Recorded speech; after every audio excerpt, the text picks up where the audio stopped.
Hello বন্ধুরা, এবার সোনা ও রূপার জন্মদিনেই আরিয়ান সোনার সামনে রূপাকে ভালোবাসার কথা জানালো।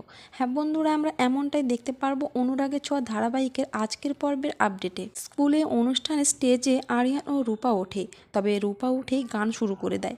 আর এইদিকে আরিয়ান রূপার দিকে এক দৃষ্টিতে তাকিয়ে থাকে, এমনকি আরিয়ান রূপার প্রেমে পড়ে যায়। কিন্তু দীপা সেটা দেখতে পেয়ে কিছুটা অবাক হয়। তবে এত কিছুর মধ্যে রূপা যে আরিয়ানের সাথে আছে সেটা মেনে নিতে পারে না সোনা। তবে সোনা আরিয়ানকেই দেখতে থাকে।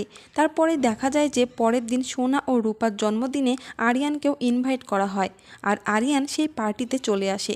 তবে আরিয়ান মনে মনে চিন্তা করে ফেলে যে রূপার জন্মদিনেই সে তাকে মনের কথা জানাবে। আর এইদিকে সোনা আরিয়ানকে তার মনের কথা বলতে যায়। ঠিক সেই মুহূর্তেই আরিয়ান সোনাকে পাত্তা না দিয়ে রূপার কাছে চলে যায়। তো বন্ধুরা, ভিডিওটি এই পর্যন্তই। আর পরবর্তী আপডেট পাওয়ার জন্য অবশ্যই চ্যানেলটিকে সাবস্ক্রাইব করে রাখবেন।